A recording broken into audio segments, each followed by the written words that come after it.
هلا وغلا، ازيكم عاملين ايه؟ وحشتوني جدا جدا جدا بجد. انا بقالي كتير قوي ما قعدتش القعده دي. النهارده هيكون عن مفضلاتي من المنتجات الجميله العسوله دي. مفضلاتي اخر 3 شهور كده من منتجات سكين كير. وان شاء الله ان شاء الله يعني الفيديو اللي بعديه ربنا ينفخ في صورتي اعمل لكم فيديو عن مفضلاتي من الميك اب. المنتجات اللي انا بقى كنت عماله اجرب فيها الفتره الاخيره. طبعا منتجات كلها معانا، فلو حابين بقى تشوفوا الفيديوهات اللي زي كده يعني تابعوا معايا الدنيا وشجعوني ان انا اقوم اصور. كلكم بتقعدوا تقولوا لي يا آية بتتأخري ليه في الفيديوهات؟ والفكرة والله يا جماعة كلها ان انا يعني مسحولة في الحياة الروتينية العادية، الحمد لله كله في الخير، بس انا ما عنديش وقت. يعني اعذروني كأي أم مصرية أصيلة. ولكن بحاول لما بخش كده على الكومنتات والاقي ناس بتقولي انتي بتغيبي كتير ليه، انتي مختفيه ليه، خساره، ما تضيعيش مجهودك، ما تضيعيش تعبك. الكلام ده بيشجعني جدا ان انا اقوم اصور تاني. طيب يلا بينا بقى نخش في الفيديو على طول. عايزه اكلمكم الاول عن الغسولات. اول غسول عايزه اكلمكم عنه هو الغسول ده بتاع بايوديرما سينسيبيو. مبدئيا بايوديرما معانا اوكي، يعني هي مش اي براند فرنسي تبقى مش معانا، لا هي بايوديرما معانا ما فيهاش اي مشكله. الغسول ده احلى حاجه فيه بجد ان هو ما فيهوش اي حاجه ان هو بينظف البشره بس. حلو قوي للبشره الحساسه، هو مخصوص للبشره الحساسه، هيعجبك قوي خصوصا في فتره مثلا الحمل. ينفع مع اي بشره على فكره، مش شرط تبقى بشره متحسسه اللي هي اتوبيك او فيها روزيشيا او كده، لا. ينفع مع اي بشره بتتحسس او بشره مش محتاجه حاجه من الغسول غير ان هو ينظف. عجبني قوي قوي الفتره اللي فاتت. مؤخرا يعني ممكن هو سعره يبقى غالي شويه يعني، بس هو بحس ان انا احيانا كده تعبت من كتر الغسولات اللي هي مخصصه بقى للبشره الدهنيه. مش عارفه الغسول ده فيه ساليسيليك اسيد، الغسول ده مش عارفه بيقتل الحبوب، الغسول ده فيه تي تري اويل، فبشرتك بتجهد احيانا خصوصا في الشتاء، او لو انتي بتمري بمراحل هرمونيه معينه زي حمل، ولاده، رضاعه، كلام من ده. في اصلا تغييرات كتيره في جسمك، في هرموناتك، فالكلام ده طبعا بيأثر على بشرتك. او مثلا بتكوني في فتره شتاء بشرتك بتجف منك قوي، مش هتعرفي تستخدمي منتجات البشره الجافه اللي هي بيبقى فيها زيوت فهتطلع لك حبوب. فالغسول ده من الغسولات اللي انا عجبتني جدا جدا جدا الفتره الاخيره دي، ان هو بينظف وشي بس، يعني بس كده حاجه في منتهى السمبلسيتي اللي في الدنيا. فده من مفضلاتي اخر 3 شهور. طيب تاني حاجه من مفضلاتي هو الغسول ده من سكين سايد. ده شكله خلاص، بصوا هو تقريبا هنا يعني خلاص انا خلصت نصه غالبا. الغسول ده انا بحبه قوي قوي قوي كغسول وك سكراب. هو ينفع يستخدم غسول وسكراب وماسك، بس انا ما عنديش وقت للماسك، فاهمين يعني؟ فاللي هو ايه، لا انا بستخدمه كسكراب. السكراب بتاعه من احلى السكرابات اللي انت ممكن تستخدميها لبشرتك.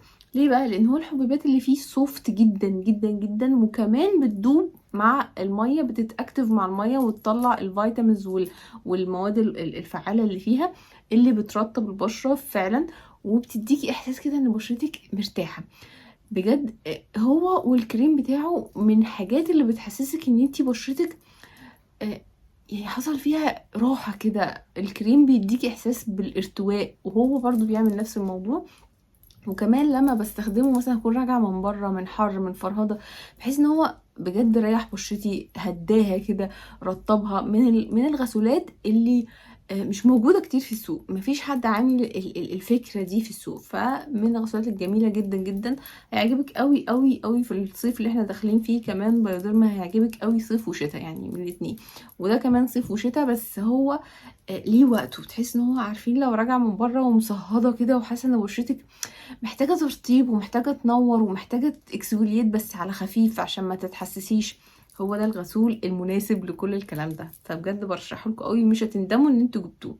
من الغسولات بقى اللي تستاهل كل جنيه تدفعيها فيه، خصوصا لو انتي بشرة دهنية او مختلط او بتطلع حبوب، هو الغسول بتاع ستارفل اللي هو فيشيال كلينزر جل. انا بجيب الحجم الكبير على طول لان انا يعني بنستخدمه كتير، وكمان بنستخدمه في الشاور. يعني بنعمل بيه دبل كلينزنج للجسم. يعني ايه دبل كلينزنج للجسم؟ يعني بنغسل جسمنا مرتين، اول مره بحاجه مثلا صابونة او حاجة طبية، تاني مرة بقى بالشاور جل، لزوم الدلع ولزوم ان انت يبقى فيه ريحة حلوة طالعة من جسمك، او ان انت تتخلصي من الاحساس بان انت بقى كان فيه ريحة مش عاجباكي، او يديكي احساس بالانتعاش او ايا كان السبب. فده من اول حاجة تستخدميها. كمان لو انت عندك حبوب في ظهرك، حبوب في كتافك من هنا، ده الغسول المناسب للموضوع ده. هيشلك الحبوب، هينضف البشره حلو، بيعمل تقشير البشره انت مش شايفاه، لان هو فيه ساليسيليك اسيد وفيه تي تري اويل، وكمان فيه حاجات حلوه قوي، فيه مثلا في خلاصه العرق سوس، وفي بنسينول. يعني هو ما بينشفش بشرتك، ما بينشفش بشرتك، بالعكس بيسيبها يعني ايه، مترطبه. مش هقولك مترطبة قوي، بس هو بيوازن احساس الغسول. البنسينول بيرطب، فبيوازن احساس ان انتي بشرتك هتنشف من الغسول او كده. كمان في زيت اللوز، ودي حاجة جميلة جدا. الغسول ده انصحكم بيه جدا للوش للجسم، تحفة. انا بنتي بتستخدمه لوشها، انا كنت بستخدمه لجسمي. ليه انا مش بستخدمه لوشي؟ لان انا الحبوب قلت قوي بالنسبه لي، او بشرتي ما بقتش مختلطه، زي ما بقتش دهنيه وبتطلع حبوب بنفس السيكونس اللي كانت بتطلعه مثلا وانا في العشرينات او انا في الجامعه. انا دلوقتي في العشرينات برضو، بس يعني عادي يعني، بلس 5 6 7 سنين، ايه المشكله؟ بس يعني مثلا وانا في الجامعه بشرتي الخد ده كان كله حبوب. فلو كنت اعرفك من زمان، او لو كنت انت موجود اصلا من زمان، كانت مشاكل كتير قوي اتحلت معانا. عايزه اقول لكم ان انا ايام الجامعه كان اقصى حاجه موجوده صابونه اكني فري وصابونه كابريتاج. الغسولات والحاجات دي ما كانتش موجوده كتير قوي بهذه الصيحه. البنات اللي هي بتتعرض بقى للحبوب ولسه في مراهقه ومتضايقه جدا من الموضوع ده، ده طبيعي، او مبدئيا يعني ده طبيعي. لو انت بشرتك دهنيه فطبيعي جدا ان هي تطلع حبوب. حتى لو انت بتستخدمي منتجات وبرده شايفه حبوب، طبيعي يعني، ده رد فعل من بشرتك. هرموناتك لسه في بدايتها. كمان انتي اصلا بتاكلي شيبسي وشايفاكي، وبتاكلي شوكولاتات كتير، وبتاكلي شيبسي كتير. فيعني الغسول هيعمل ايه ولا ايه؟ وبتحطي ميك اب وبتنامي على المخدة من غير ما تغيريها 3 مرات في الاسبوع. فعامة احنا بنعمل عادات ما بتساعدش الحبوب ان هي تهيل بسهولة. ولكن عايزه اقولك ان المرحله اللي انت فيها دي طبيعي، ولكن دلوقتي بقى قدامك اوبشنات كتير قوي قوي، غير اللي كانت موجوده على ايامي لما انا كنت في المراهقه بتاعتي، او لما انا كنت في ثانوي وابتدت الحبوب تطلع لي بشده. كانت الوسائل الهيلينج، او وسائل ان انا اكنترول الموضوع مش كتيره. يا دوب بنستخدم صابونه، والصابونه بتنشف البشره قوي. كمان اجي برطب بحاجات طبيه فبتحرق بشرتي، فكان وشي بيلتهب. يعني انا مريت بمرحله كده في موضوع الحبوب ده، مرحله يعني مش سهله. فبجد الواحد لما بيلاقي حاجه يعني حلوه، الكلام مش على ستارفل بس، عامه عشان طولت عليه. بس الكلام على اي غسول مخصص للبشره الدهنيه او المختلطه، او فيه ساليسيليك اسيد، او فيه تي تري اويل. الحاجات دي بتكنترول جدا جدا الموضوع معاكي. زائد ان انت تكوني بتعملي لايف ستايل كويس، ان انت تحافظي على بشرتك، ان هي ما تطلعش حبوب جديده، وان هي تهيل الحبوب اللي طلعت لك. فده موضوع مهم جدا، ولكن مش هو هدف الفيديو الاساسي. الهدف الفيديو الاساسي ان انا اوريكم منتجات. انا اتكلمت كتير. الغسول ده من الغسولات الحلوه قوي قوي قوي اللي هتعجبك جدا جدا جدا. سريعا كده بقى عشان الفيديو ما يطولش معانا، الكريم ده هاند كريم من ستار لاين تبع شركه حياه. من احلى الهاند كريم اللي ممكن تجربيها. بصوا يعني قوامه حلو قوي. طبعا هو خلص خالص للنهايه، مش عارفه اذا كان هيرضى يطلع معايا ولا لا. قوامه حلو قوي قوي، بيرطب البشره حلو قوي قوي قوي، بيرويها. طبعا هو حجمه صغنون شويه، 75 مللي، فهو استخدمي ايديكي بس. لو انتي بقى يعني بتغسلي مواعين، لو انتي ايدك في الميه على طول، لو انتي عادي ايدك بتنشف عادي، يعني مش شرط تكوني بتغسلي مواعين عادي. من الكريمات الايد التحفه اللي هيعجبكم جدا.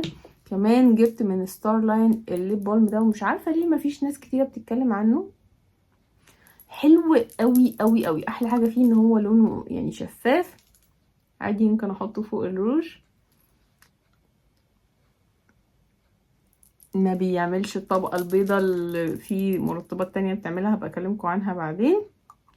بيخلي الشفايف سموز. حطيته على الروج، معلش الروج اي حاجه، بيرطب الشفايف بطريقه حلوه جدا جدا جدا. كمان الحلو فيه ان هو ينفع للتشايلد والادلت، يعني ينفع كمان للاطفال. احيانا الاطفال كده بيطلع لهم الجلده دي وبيقعدوا يمسكوها كده ويبقى عايزين يقشروها، واحيانا في الشتاء كمان شفايفهم من كتر ما هي ناشفه ومش بيشربوا ميه كتير تلاقيها بتشقق كده منهم، وممكن احيانا كمان تطلع دم. فده حلو جدا جدا وسيف ان احنا نستخدمه للاطفال. المرطبات الجميلة جدا جدا لازم تكون موجودة على تسريحة كل بنت هو بادي ميلك بتاع شان. ده انا حطاه في الصالة. هتقولي ليه حطاه في الصالة؟ ايه؟ عشان انا مثلا بطلع من المطبخ مثلا، احنا بقينا اهل ماشي، بطلع من المطبخ ببقى مفرهدة كده، فبقعد على الكنبة في الصالة، فاللي هو ايه اشوفه قدامي كده محطوط، على طول افتحه واطلع وانا اسمي كده رطبت ايدي. طبعا احنا بنرطب ايدينا 7000 مره في اليوم، بعد الوضوء، بعد ما تطلع من المطبخ، بعد اي حاجه يعني. تحفه تحفه تحفه. انا اكتر استخدام بستخدمه له بصراحه هو لايديا، لان انا بحس ان هو على جسمي مش احسن حاجه قوي. هو بادي ميلك، ممكن البشرة تمتص بسهولة، بس انا يعني على الجسم ممكن تستخدميه انتي لو عاملة شيفينج، لو لسه عاملة شيفينج، لو مثلا عملتي ليزر. فهو استخدامه امن، مفيهوش كحول، مفيهوش روائح، مفيهوش حاجة تحسس البشرة او تهيجها. دلوقتي شان كمان عملوا منه حاجات فيها ريحة، يعني في حاجات بالورد وفي حاجات مش عارفة بايه، بس انا بحب ده اكتر. انا ما بستخدموش لجسمي لان انا ببقى حابه ان انا احط حاجه سنتد او فيها ريحه، يعني لو هحط بادي لوشن يبقى فيه ريحه حلوه عشان يعمل لي كده انتعاش وريفرشمنت. اكتر استخدام بستخدمه له بصراحه لايدي، وعاجبني جدا جدا في الاستخدام ده، وانصحكم بالموضوع ده حتى لو انتوا امهات. حطيه على الكومودينو جنب السرير، حطيه في الصاله جنب المكان اللي انتي بتقعدي فيه دايما. يعني هتعجبك جدا الفكره دي، لان انتي محتاجه ان انتي ترطبي ايدك، وبننسى يعني احنا بننسى بقى نرطب ايدينا. فده تحفه. لو انتي بقى عايزه حاجه ترطب وتديكي ريحه حلوه، عايزه اقول لكم المرطب ده بتاع مود. اللون البينك ده لونه تحفه، لونه تحفه قصدي ريحته تحفه. و هو ريحته شجري، وانا مش من يعني انا ما كنتش من انصار الشجري، ما كنتش بحب الروائح الشجري، بس هو ريحته شجري هاديه وجميله، حلو قوي قوي. بيلزق سنه، يعني بيلزق سنه ممكن في الصيف، يعني في الصيف شوية، في الصيف الحر قوي او بالنهار ممكن يعني يلزق معاكي الدنيا سنة، بس هو ريحته حلو قوي، ترطيبه حلو، ترطيبه خفيف. يعني انا بحب الحاجة اللي ترطيبها خفيف، خصوصا ان احنا داخلين على صيف فالعملية اصلا مش مستحملة، فاحنا عايزين حاجة ترطب ترطيب خفيف. حلو جدا، سعره حلو، حجمه حلو، انصحكم بيه. بما اننا بقى اتكلمنا على الروائح الحلوة، فانا معايا 2 بودي سبلاش عايزة اكلمكم عنهم. تحفة تحفة تحفة تحفة. اول واحد هكلمكم عنه كارينا، وده بتاع مريم، يعني انا سرقاه منها. ريحته جميلة، ريحته انتعاش. بصوا هو مكتوب عليه smell like rich and spice. هو فيه كذا نوع. ده من كارينا ماشي، ده كان سعره 400 جنيه، بس هما دايما بيعملوا عليه اوفرز. ريحته بنوتاتي، ريحته انتعاش. انا هخلصه كده. ريحته انتعاش، ريحته بنوتاتي، كتكوته جميله، ريحه الكتكوته وجميله. هو مش بيثبت عشان ما نضحكش على بعض، مفيش اي بودي سبلاش بيثبت يا جماعه، ولكن في انواع بتقعد فتره طويله اوكي، لكن مش بتثبت الثبات اللي هو برفيوم، لا يعني مش هيقعد معاكي اليوم كله. في انتعاش لحظي اللي انت محتاجاه، الانتعاش اللحظي اللي انت محتاجاه، وبيحسسك كده بريفرشمنت. فالنوع ده حلو قوي قوي قوي، عجبتني الريحه دي تحديدا. يعني تاني واحد عايزه اكلمكم عنه هو باديليشيس. بجد باديليشيس حلوين قوي، اسعارهم حلوه، ثباتهم عالي. النوع ده اسمه فلورال، الريحه دي اسمها فلورال فانتسي. جماعه الريحه دي دوب لكوكو مادموزيل برفيوم. هي كوكو مادموزيل برفيوم بس على شكل بادي سبلاش. ده ثباته عالي جدا، ده الرشه منه كفايه، تش وكفايه، واكتر من كده هتتخنقي.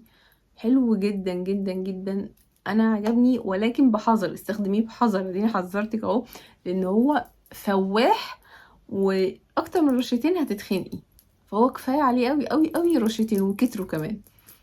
باديليشيس. مش عايزه الفيديو يطول اكتر من كده علشان اعرف اعمله مونتاج، عشان اعرف انزله، عشان ما اتاخرش عليكم، وكمان عشان ما تزهقوش. لو انتوا وصلتوا دي اعملوا لي قلب كده في الكومنتات. خلينا نقول مثلا اعملوا لي قلب بينك، اعملوا قلب بينك في الكومنتات. وشكرا ان انتوا سمعتوا الفيديو لحد الدقيقه دي. اشوفكم في الفيديوهات الجايه ان شاء الله، ان شاء الله في احسن حال. كان معكم آية سليمان، شكرا ليكم، سلام عليكم.